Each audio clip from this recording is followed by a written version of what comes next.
Welcome to today's webinar, Going Beyond the Port, Delivering Resilience from Dock to Door. Thank you for taking the time to join us. My name is Amira, and I'll be your host and moderator for today. Just a few housekeeping items. The session is being recorded and will be shared later today. Feel free to submit questions in the panel above, and we'll address them at the end. We're excited to show you how Maersk integrator strategy brings efficiency, visibility, and value across the supply chain. As we see now, global supply chains are continuing to evolve. The ability now to deliver goods efficiently and reliably beyond just the port have become more critical than ever. In today's session, we'll walk you through how we support with inland haulage, depot services, and transload cross-dock capabilities, all designed to give you more control, efficiency, and resilience in your logistics operations. I'm excited to introduce our two speakers who will guide us through today's discussion. First up is Kate Josworth, who leads Maersk First Mile product team here in North America.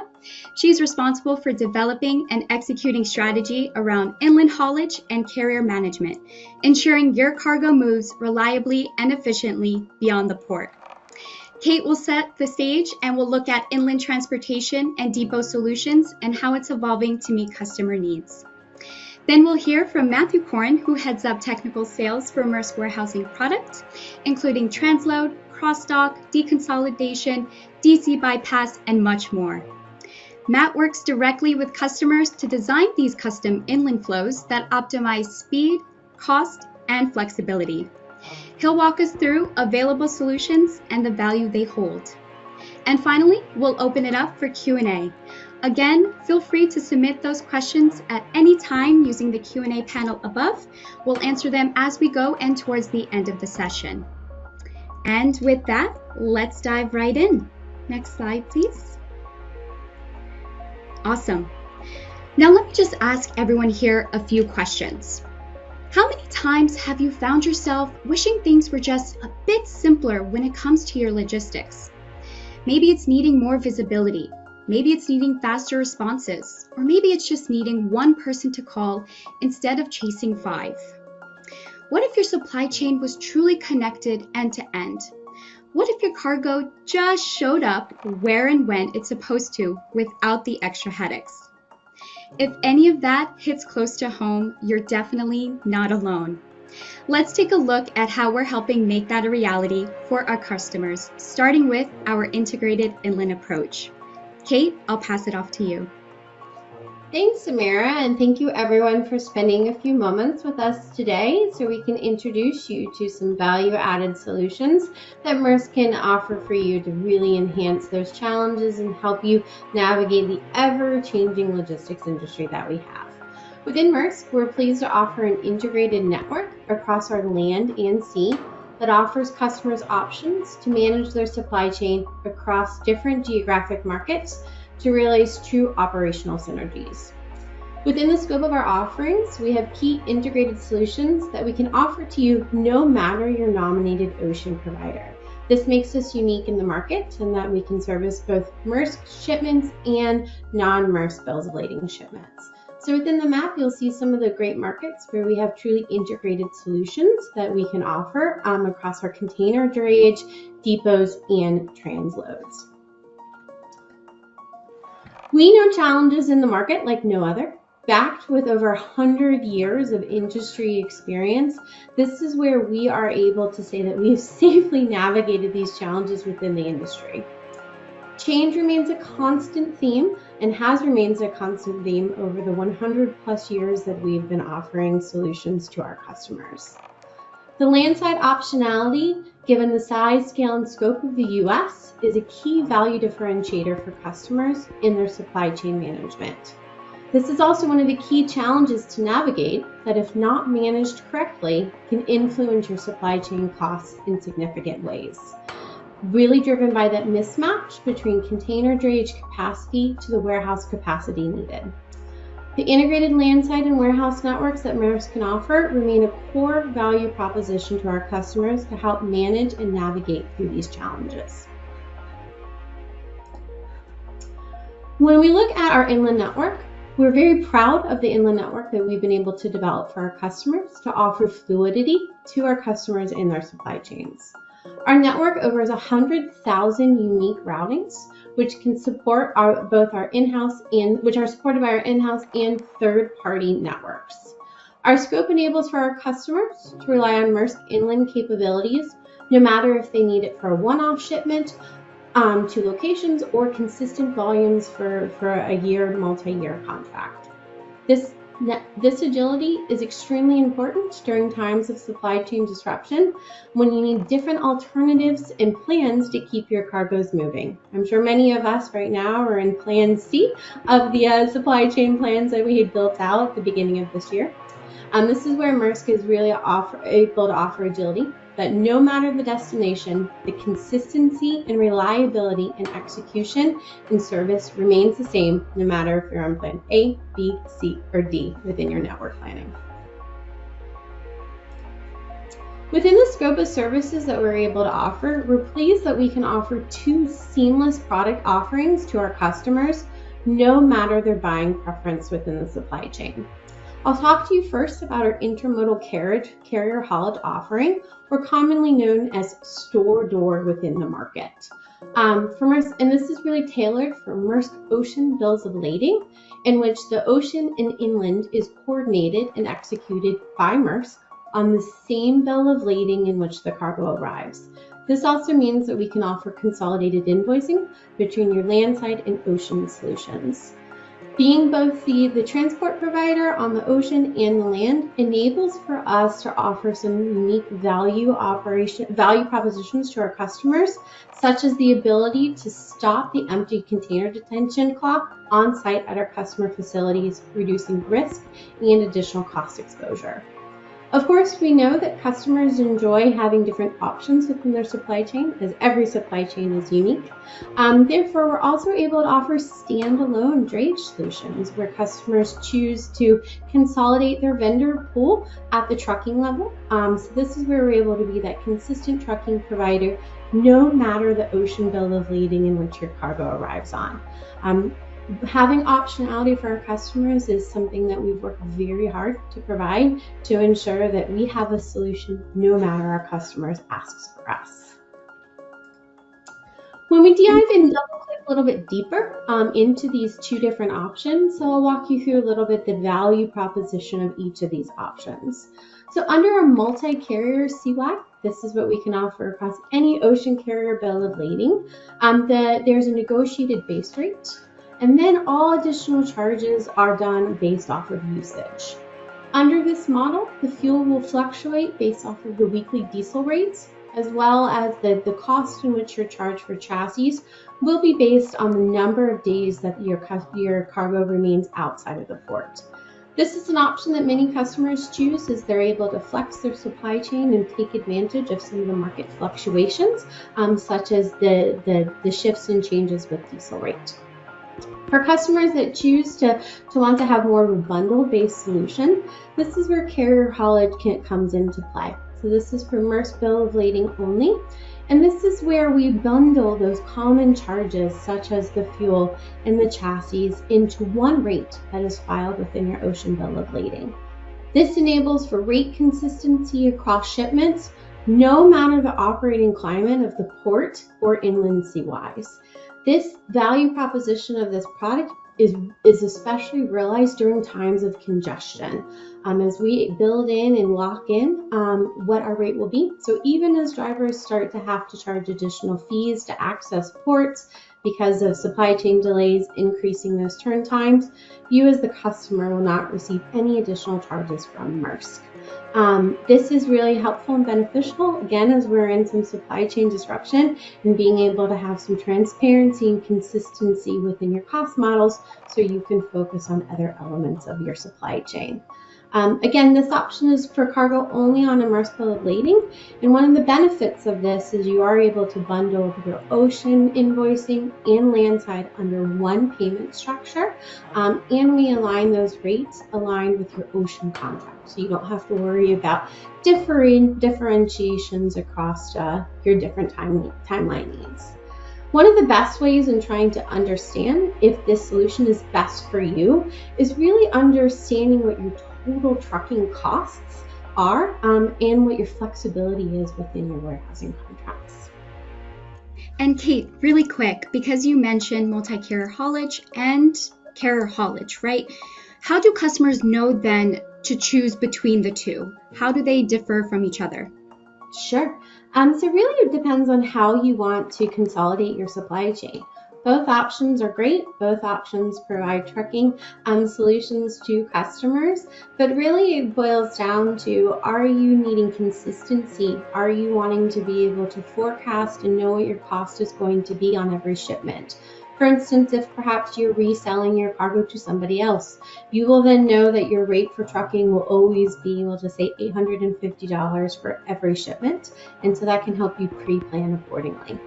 There's also some customers under the container yard or CY components that like to be able to play the market, like to be able to have multiple drayage providers assist them with their cargo flows. And so this is where a carrier haulage CY bill of lading can be beneficial. It really boils down to what value do customers want within their supply chain and what fits best. This is why Maersk is quite happy to offer options to support based off of how our customers choose to purchase. Awesome. Thanks, Kate. And just to clarify again, how do customers book CY and SD? And I know we like our acronyms here at Maersk, so can you also just share again what CY and SD are? Of course, great question for clarification, Amira. So when we say SD, this is store door.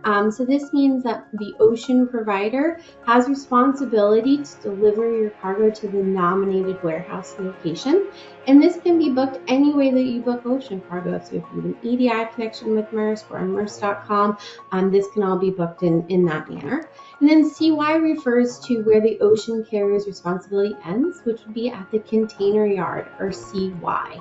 And this is traditionally, this manner is traditionally done by a negotiated contract for service. And then how you book can either be via EDI, if you've been EDI connected, or can easily be done through an email correspondence for bookings. Awesome. Thanks, Kate. Of course. Thank you, Amira. For a moment, I'm just going to double click based off of those great questions from Amira on really what is the true value proposition for customers under a carrier haulage stored or drayage product offering. Within the key component of this, the largest takeaway I would say is that Maersk takes the ownership on securing the driver, the chassis, the terminal appointment for you and on your behalf. And if you can accept that cargo, but Maersk cannot coordinate those three components to work together, such as the driver, chassis, and terminal appointment, before that last free day, Maersk will absorb any additional demurrage charges at the port and rail. This goes back to really wanting to deliver on our promise, provide that cost consistency for you within your supply chain, and really standing behind our promise that we will be your drayage provider and deliver your cargo. Another key benefit also is we offer a unique value proposition in which you can stop the container detention clock once you have emptied that container on site. This can save you for a few days, especially if you've been exposed to some container detention fees because you've been unable to get that cargo back within that negotiated free time. This enables for you to stop it on site, reducing one of those risks, reducing one of those components of follow-up with your drayage provider, and helping you manage those unforecasted additional costs. All you have to do is you log in, you provide that container number, and then within seconds that detention clock stops, allowing then for us to come and pick up that box, but reducing that risk and worry on those additional charges for you. We are able to offer this benefit because we own the container, and so this is something we do want to then pass on that benefit to our customers who choose to partner with us on the landside drayage solution. As well as I had referenced that, driver congestion fees, we find that, especially in times of supply chain disruption, when turn times start to increase to 2, 3, 4 hours to pick up that box, drivers do have to start to charge a driver congestion fee to make up for that last time and efficiency. Under a carrier haulage bill of lading, we've built in that into our rate assumptions, so you will not receive an additional bill should the turn time spike up. As well as with chassis. I know chassis charges can be surprises for many. So when we offer that all-in rate for you, it will include a chassis charge. So you will not receive any additional bills for chassis while your cargo is in movement. So this is just something we always like to highlight when you're looking and comparing a carrier haulage rate. Really compare it to that total truck cost that you've seen within your supply chain, and you will be surprised at some of the benefits that we're able to offer. For instance, so really double clicking on a really specific case here to help you highlight the difference between multi-carrier and carrier haulage. So under standalone trucking, that multi-carrier CY bill of lading, you're likely used to seeing a base line haul rate for a container. So in this case, it was about $230. A fuel charge that fluctuates based off of the price of diesel. So this particular week, it was a 26% diesel rate. And then this is where some of those hidden charges start to hit you. So a chassis split fee. So should the driver have to go somewhere else to pick up a chassis based off of how that terminal or port is situated, that could be an additional fee. The daily chassis rate can be anywhere between $20 and $30 in the market. That's a per day charge. So that quickly adds up to really about $210 in this particular case. Really making that cost for that true cost for you when you look at that total truck cost, about $575. When you then look at what rate Maersk could provide to you and what that rate means when you see that quotation or that offer within your rate for Maersk, is we're going to give you one rate. So in this case, it would be $495, and that includes everything. That's going to include your base, your fuel, your chassis, any type of additional allocations. So you can know every shipment that you do on that lane will be $495, which helps you plan and forecast better within your supply chain. Also then going back to that stop the clock functionality. For this particular customer who experienced some challenges with empty container detention charges, by partnering with Maersk, we were able to cut some of their costs by about $400 just by giving and enabling for them to turn off that empty detention clock on site. So this also helped with some of their cost forecasting.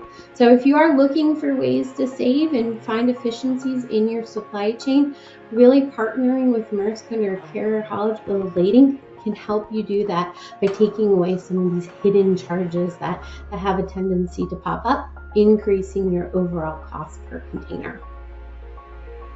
Wow, that's amazing, Kate. All in all pricing model. That's really tremendous.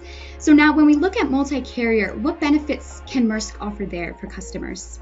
Sure. Thanks, Amira. And we're very fortunate to be able to offer multi-products to our customers. And so we do have an in-house trucking company that has 12 terminals and is supported by two very well-known SCAT codes in the market called Performance Team and HUD.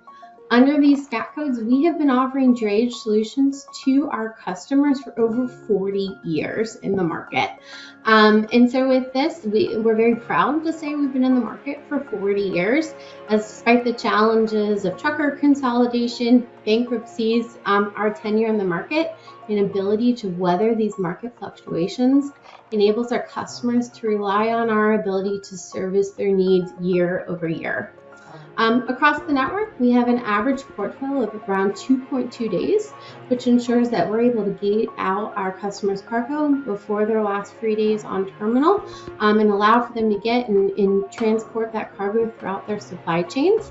So we're very proud of this metric. It's a common metric across the industry, and we endeavor to improve every year for our customers to ensure that they're able to get access to their cargo quickly, and then also help reduce some of those risks of additional storage charges as well. In most markets, we are considered a top 5 drayage provider by volume. And really, we service all manners of customers, from large BCOs to shippers with less than 100 moves a year, chemical customers, customers who are integrated with our warehousing solutions or have their own warehouses. So this is really where we're able to be agile and offer solutions to any customer that needs container drayage solutions in the market. On the left, on the maps, you can see where some of our core markets are. Of course, they're attached to those large shipping corridors, and then we do have some expansion plans into 2025. Awesome. Kate, so when we look at just overall landside transportation here, are there any sustainability initiatives that Maersk is currently focusing on? Of course, and I'd be remiss to not talk about our fleet of battery electric trucks. So thank you very much, Amira, for that. So Maersk, within our multi-carrier space, is a leader in providing landside low emission solutions. So we have a fleet of 70 plus battery electric trucks in our Southern California market. We recently just surpassed over 7 million miles that we've been able to reduce emissions for our customers since the inception of our fleet in 2022. And we are very proud of reducing those emissions for our customers. So much in fact that we offer an annual audited by third parties emission savings certification to ensure that we are standing up to our commitment to offer sustainable solutions for our customers. We operate in the Southern California market, and we have built out a network of charging stations in this market to ensure that we are offering efficiencies by having a network effect of being able to support our customers. Awesome. Thanks for that overview, Kate. So now let's look at Depot. When we're getting ready, especially during these times, let's dive in now to shift of focus and all of these great solutions. Great. Thanks, Samira. Depot, this has become such a hot topic and such a hot product during our time of supply chain disruption. And so in addition to our drayage solutions that we're able to offer, we are also able to offer depot solutions to our customers. We've seen such a spike and increase in customers really wanting a place to hold their cargo while they navigate the different sourcing and demand needs that are needed to support their supply chains. Under a depot solution, the cargo stays within the intact ocean container at a secure storage location.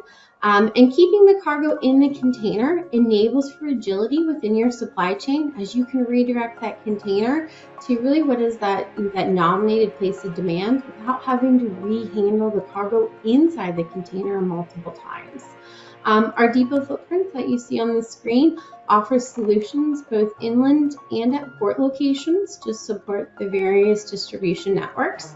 And then we can also offer this solution across any ocean carrier bill of lading. So this does not have to be solely on a Maersk bill of lading. So this is also another one of those products that we're able to offer across the market. When we look at why customers would need to use a depot, we wanted just to give you a few kind of use cases of where we've seen some benefits for customers in using a depot solution. So some of those include, if your current warehouse network is full, or you've been needing to pull in some seasonal cargo, for instance, you're back to school, some Halloween, for instance, and it needed to be brought in early. Keeping it at a depot enables for you to keep it safe, secure, until your warehouse has space to accept it for that seasonal supply chain need. So that's one use case we've seen that customers really enjoy those depot solutions. And then also too, that we know some warehouses, especially where maybe you're utilizing a third-party warehouse that's used by multiple providers, can have some limited appointment times and some strict appointment times for being able to drop off that container for loading and unloading. So really using a depot enables for you to meter that cargo from a location that has considerably lower storage expenses than a port in an inland CY. We all know how expensive those additional storage charges can get, especially once you pass that free time period. When we then talk about Depot, there are several premium service offerings and additional storage offerings that we can do in addition to just providing storage. So we're able to offer cleaning, inspection, and then even more important, bonded solutions. We know being able to find bonded solutions and the need for bonded solutions has increased as everyone's been navigating the current tariff complexities. So this is where we really are proud of the service offering that we have under bonded solutions.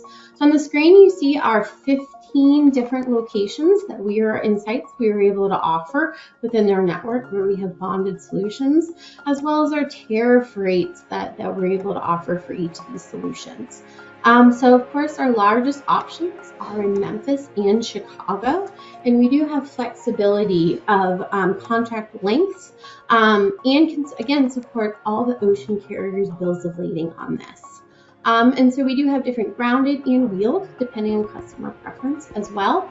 So here just provides a snapshot of some of the charges that you could expect as you overlay, those different complexities that you're navigating with keeping cargo at a port, keeping cargo at an inland seaway, or using a bonded depot solution to help you manage the current fluctuations that you see. Awesome, Kate. Thank you. So as you said, with bonded capabilities now becoming more important, would you be able to tell us how Maersk Depot footprint supports that need? Sure. Yeah. So our footprint is pretty robust in that if you look, our footprint is really around the big central areas where we see customers have warehousing and demand patterns that help with cargo shifting from their international supply chain to their domestic supply chain. So really we see those patterns of what customer demand is. You ask, we try to procure, if you will, to support your customer challenges. Of course, we always encourage you to reach out to your Maersk sales rep if you do see something not on this list to support, to see if we are able to find something. But definitely we see bonded as a great opportunity to support. And then also being able to have flexible contracting periods can also help you navigate through these challenges.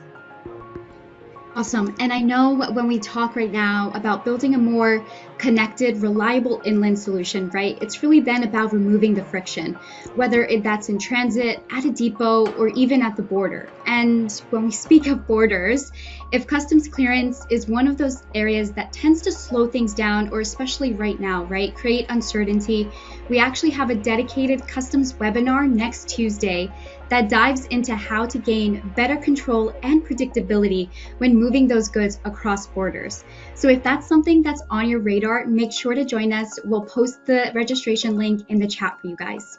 Thank you. Thanks, Amira. Yes, customs is such a hot topic right now and options to navigate.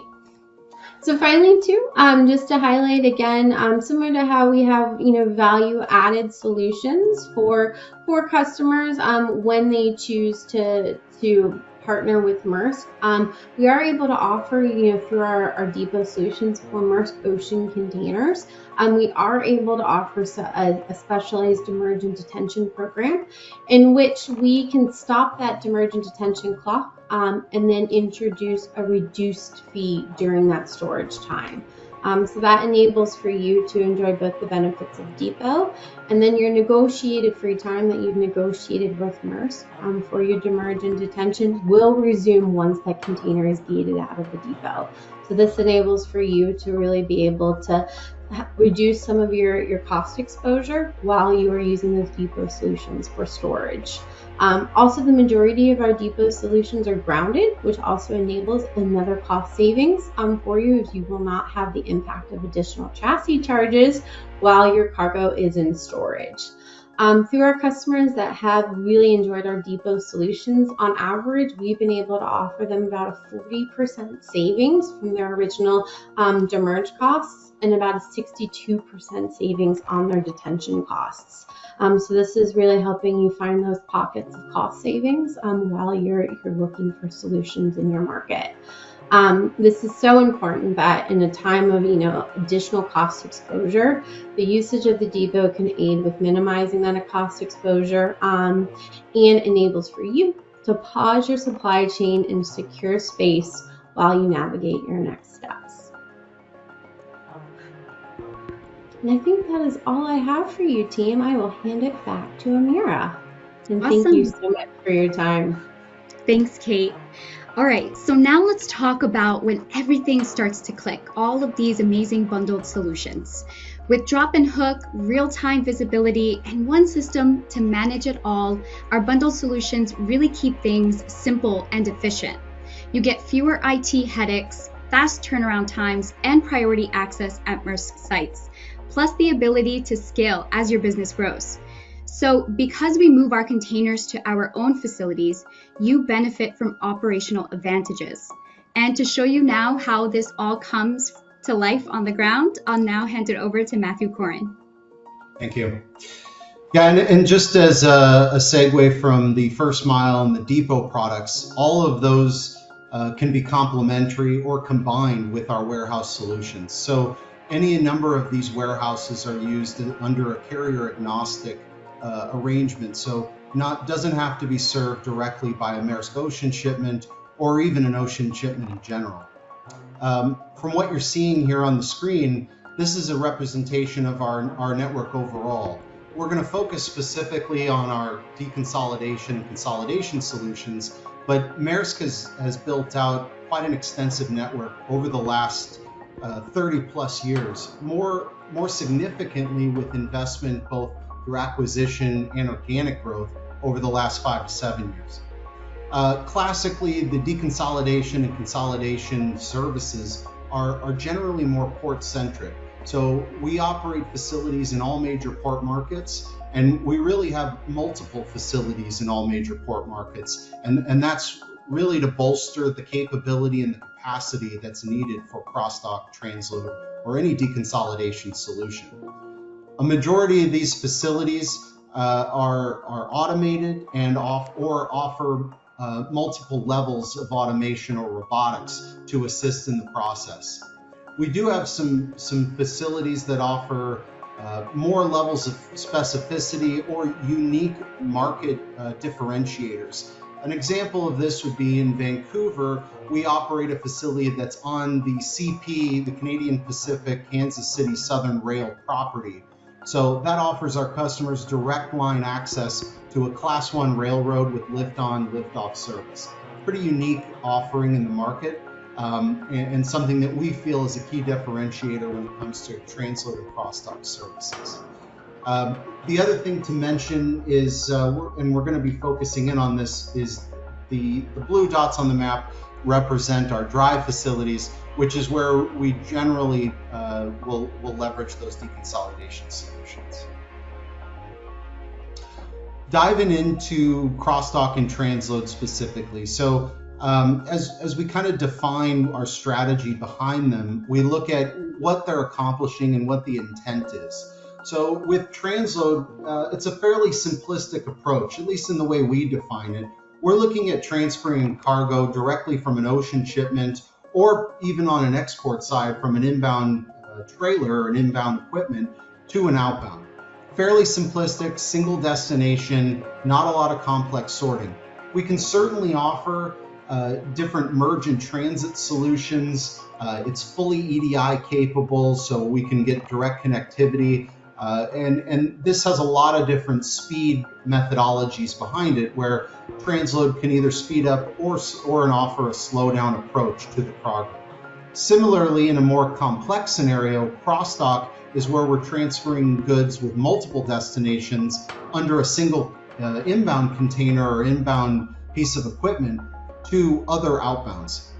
In either option, both the transload and the cross-dock, our key goal is a consolidation, so that merge in transit and really honing in on the savings from an inland capability.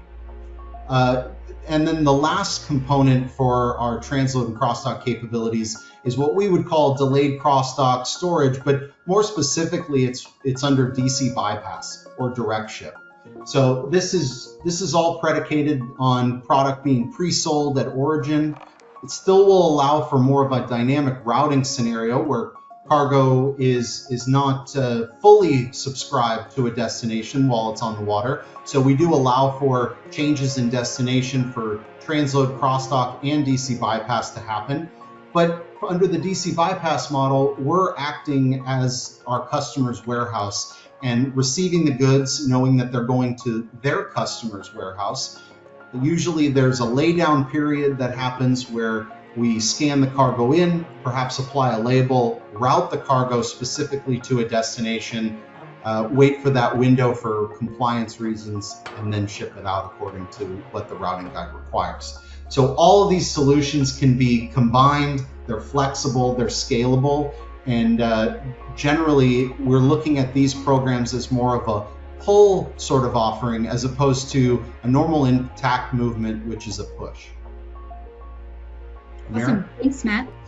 Can you speak to more of the kinds of reporting capabilities customers get? I know you mentioned EDI, but what can Maersk offer here? Yeah, it's a good question. Reporting is a big topic when it comes to cross-dock and transload services. Traditionally, our customers are used to receiving an ASN from origin for all the contents on that container, and then they're going to consume all that information as a whole. When you deal with cross-dock and transload to a distribution center, you're looking at a consolidated trailer, which could have multiple containers on it. So perhaps many have heard of a 3-to-2 consolidation. This is where we're taking contents of 3 containers and consolidating it to 2 trailers. And those 2 trailers then go to our customer's distribution center. So we offer EDI that supports not only the visibility, but the consumption of that product for our customers to induct into their WMS and into their warehouse. Same procedure is applied for the DC bypass when it goes to their customer's warehouse. But also we're giving that visibility through reporting, where we can give the downstream visibility to our customers where they can see what container the product came in on, PO, item, quantity, and what DC it went to. So there's full line of sight, and it doesn't go into a gray space from when the container gets offloaded. Just some information on how we define the products. I think a lot of times terms are used interchangeably, and so we have some definition. We like our acronyms, of course, but we do like to put some definition to it. All of the transload, DC bypass, and cross-dock offerings that Maersk has is really predicated under the understanding that all product at time of receipt is pre-distributed. So we know where individual cartons, units, whatever level of denomination, pallets, crates are going to at time of receipt. This is really important when we talk about speed and agility in a supply chain. And there are ways where we can bring product into the facility, store it, and then have an offering to where orders are dropped. That's more in the omni-channel fulfillment segment, where we're slotting inventory, waiting for an order. In this instance, we're receiving at any level of denomination. We have an outbound destination assigned at time of receipt, and we're dealing with varying levels of complexity when it comes to sorting or compression. And this is also where we can speed up and slow down. All of those port-centric locations that we saw on the map offer these cross-dock and transload solutions. A unique offering as a more complex solution is the DC bypass, where we offer more of a delayed cross-dock capability, and it's a direct injection to a customer's customer network. And there's a lot of different value-added services that can combine with that. In addition to these more internationally focused product offerings, we have more of a domestic approach when it comes to cross-dock and transload. Similar process in terms of, let's say, carton in, carton out, or pallet in, pallet out, or if we have to do any sort of value-added services. But pool point consolidation and domestic consolidation are really focused on a more domestic supply chain, wherein pool point consolidation is looking at a regional consolidation from our customer's distribution center to go directly into a store network. So we can deal with a variety level of complex sorting or even value-added services that's required to induct into a store network for retail consumption. Or conversely, on the domestic consolidation side, our big regional presence and ground freight services can handle complex vendor pickups, consolidation into one of our regional distribution centers, and then somewhat of a hub and spoke out to directly into a distribution network in a consolidated truckload. Awesome. So Matt, can customers merge domestic and international flows? And if that's the case, how can they use that then to gain speed or cost? Yeah, it's a good question. We see this from time to time when customers are, let's say, there's insufficient volumes to drive a consolidation on a regular basis for an international freight flow, or also perhaps looking at more efficiencies in their supply chain. So with the domestic consolidation, we can offer the same thing. So the vendor sweeps can actually merge with the international freight. The same visibility applies in terms of down to the unit level or whatever level of denomination, but we're actually able to create a consolidation in that outbound truckload, intermodal shipment, whatever mode it's moving with, into our customers' network. So they get the same benefit of the cross-dock or the transload on the international side, along with their international or their domestic rather supply chain. Awesome. Thanks, Matt. Just to kind of take a further step in terms of what our offerings look like when it comes to transload and cross-dock, we offer full spectrum solutions from a connectivity standpoint, but really we look at things in terms of what's off the shelf and what are we customizing. And a lot of things we do customize. There are a lot of boutique solutions that we offer our customers, but in general, for quick deployment, there are some basic services that we can deploy in relatively quick fashion. Not to dive into all of these here on the screen, but just to kind of note on some of them, compression is a hot topic for savings. So that's straight off the bat a basic service that's provided with cross-dock and transload. We're always looking for ways to have better consolidation and better cost savings and flexibility. I think another point to mention is there's all of the facilities that are operated within our network have 24/7 drop and hook capabilities. So the yards are operating 24/7. A lot of the facilities are even operating 24/7, offering varying levels of flexibility when it comes to timing and quick movement. Some of the facilities are bonded or even have FTZ designation or CFS bonding. So we use this with cross-dock and transload services. And as Amira mentioned, specific to the meeting on next week can address that in more key areas. We also look at customers that, let's say, are operating in one location and want to expand into multiple sites. So this is really where we can use our network to the best of the ability for the customers, and we're not a regional provider. We're an international provider, but in North America, we have operations in all major markets, all major ports. So a lot of customers will take from one facility and expand to others. We offer no startup costs for additional sites where we're leveraging the same connectivity, the same processes. It's a copy-paste sort of mentality.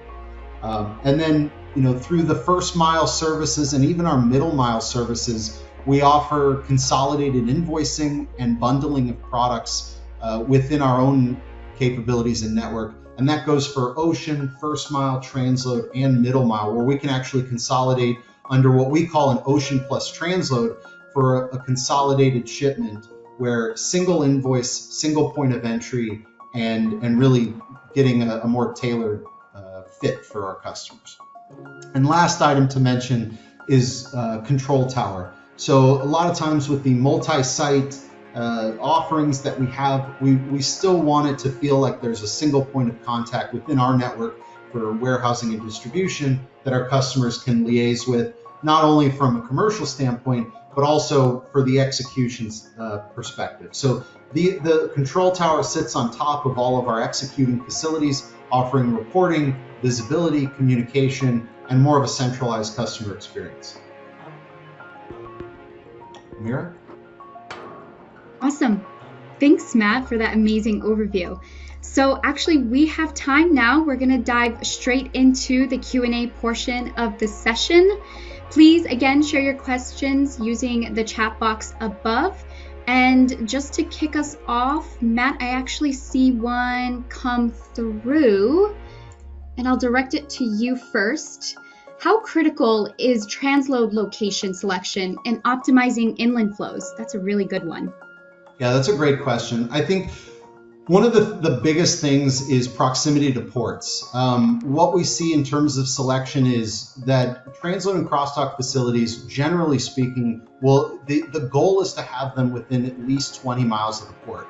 That's going to give you the best first mile cost, which is an important factor because generally speaking, these facilities that are closer to the port will have a higher lease rate or higher real estate costs. But since the product is more transient in nature by flowing through the facility, the real estate costs aren't going to necessarily implicate the cost of transloading. So you're going to get the savings from the dray component or the first mile.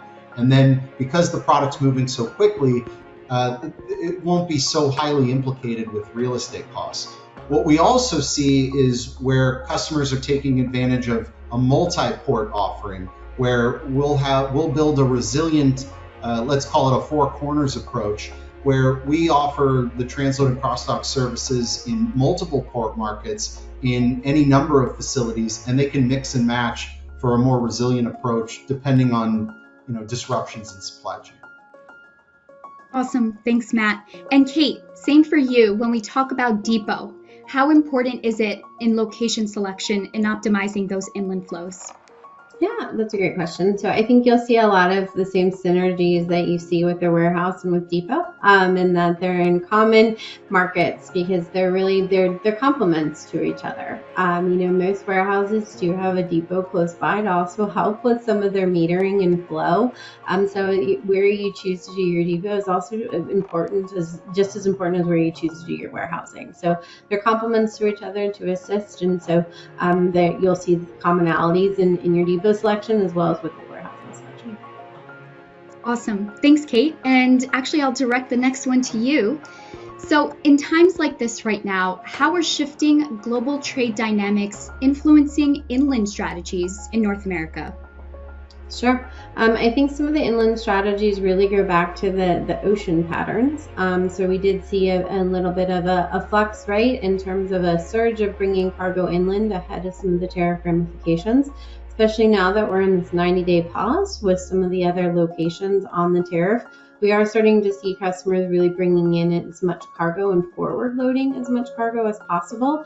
And then where they choose to take that within their supply chains really depends also on that next phase in their supply chain. So do they want to go ahead and infuse it into their warehousing networks, into their domestic markets, or do they want to utilize a storage such as a depot close by, and then choose to where they're going to put that cargo? So definitely we see a lot of the same shifts and patterns as we see on the ocean on the inland side.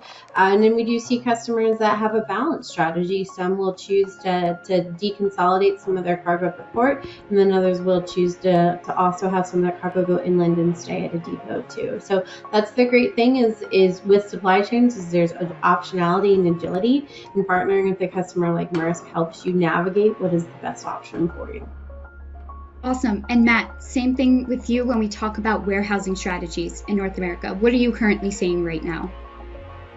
Yeah, I mean, the marketplace has really transitioned to more of a triage sort of mentality.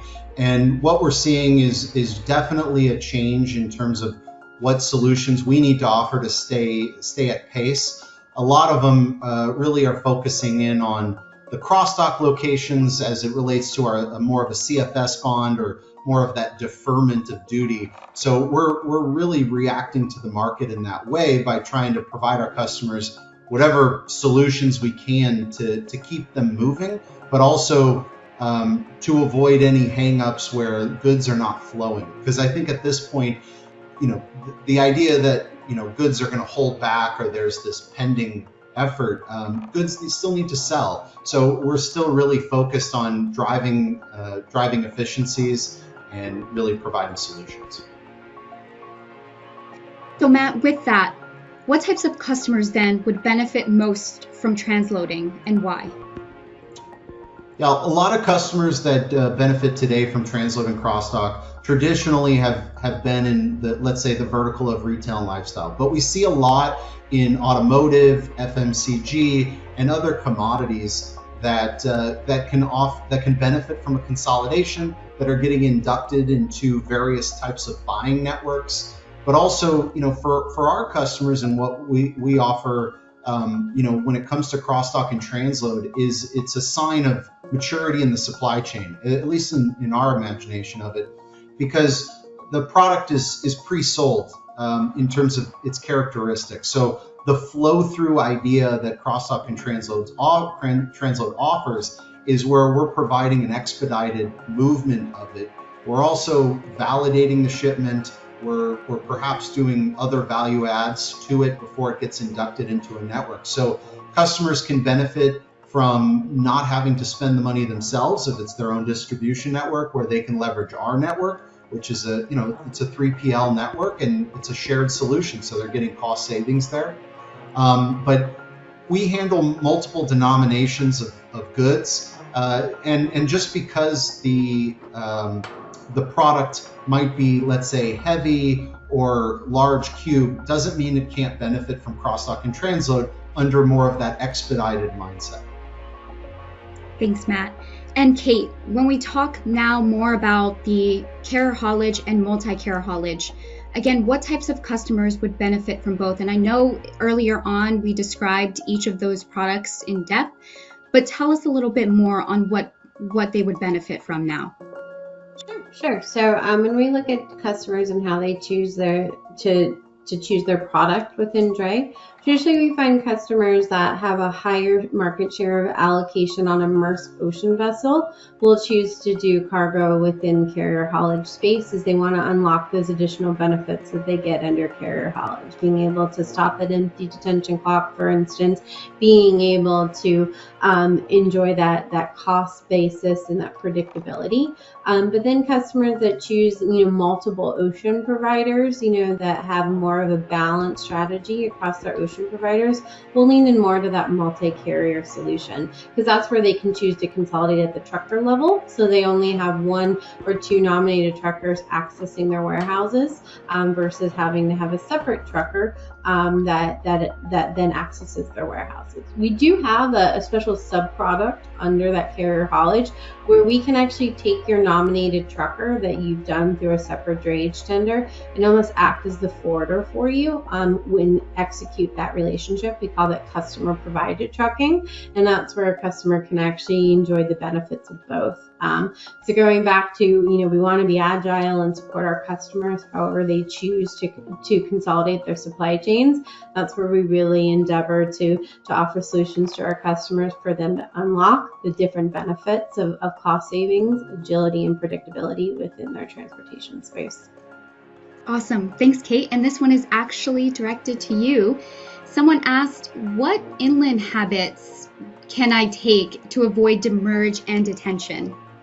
Sure. So I think especially within an inland space where really the key concern is the reduced amount of free time you get at those inland rails. Those 2 or 3 days are eaten up pretty quickly with those transitions of providers. So what we see a lot of customers will do when they talk about a bit of a balanced supply chain is many will choose to lean into the carrier haulage option and have Maersk manage their cargo and their transportation at an inland port or CY, because that helps for them to have one less transfer point within that free time period. So this is where you're able to say Maersk will do my rail, my trucking, and my ocean. So everything is under one house. So I'm maximizing that free time period and getting some of that benefit of Maersk will coordinate all that before the last free day on your behalf. So that's a great buying tendency we've seen from a lot of customers, and really trying to reduce some of those handover periods that can cause delays and then ultimately impact them with storage charges because of that really reduced amount of free time at the inland rails. Awesome. Thanks, Kate. Matt, here's a separate one just for you.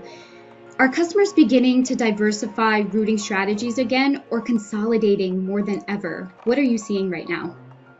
Yeah, I mean, the volume plays into that right now with a lot of the changes going on with buying and where a product is being bought from. But what we do see in a number of customers that have the ability to do this is diversification in port of entry. So they're using what I was describing before under that four corners approach, but moreover, it's using multiple ports of entry, an East Coast port, a Gulf port, and a West Coast port to really have resiliency for periods where there might be a labor action or some type of disturbance or disruption in the supply chain that they could then leverage to turn on quickly or redirect cargo into. So it gives them a little more flexibility, keeps consistency in terms of timing of how cargo is moving, and really just gives additional options. We still see this today, even with the downturn in cargo coming out of places that are under tariff, but it's really just a part of having a more resilient supply chain. It's not necessarily indicative of volume. Awesome. Thanks, Matt. And Kate, to you, just last remarks, because I know we are close to time. When we're talking about that point of entry, when is that time that a customer can connect with us to start that inland haulage and that depot selection? Yeah, that's great. Great question.